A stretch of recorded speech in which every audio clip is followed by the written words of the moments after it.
singkat sikit. Okey. Anak saya ni adalah saya jadikan sebagai testimoni saya. Dia mengalami kerja manis daripada usia 4 tahun.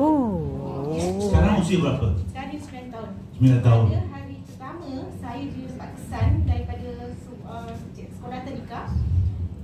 Saya bawa ke hospital, dia dah weak.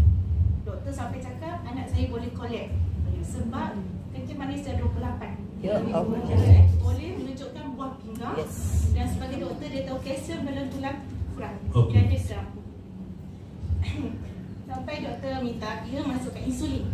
Sampai sekarang saya tak nak guna sebarang ubat dan saya ikhtiar cara kampung tapi no point.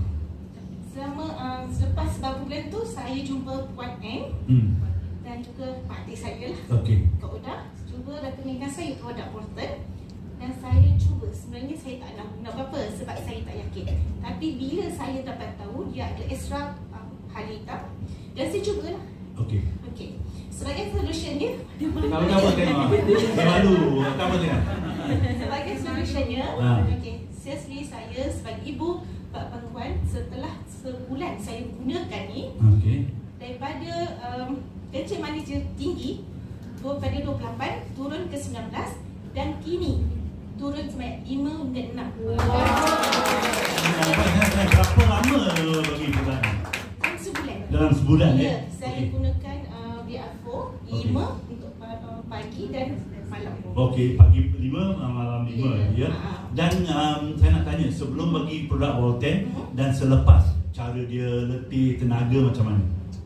Perbezaannya banyak. Perbezaan banyak. Okey.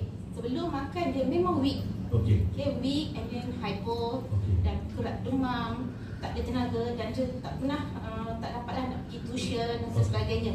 Selalu hantar sekolah pun banyak cuti lah. Okey. Okey.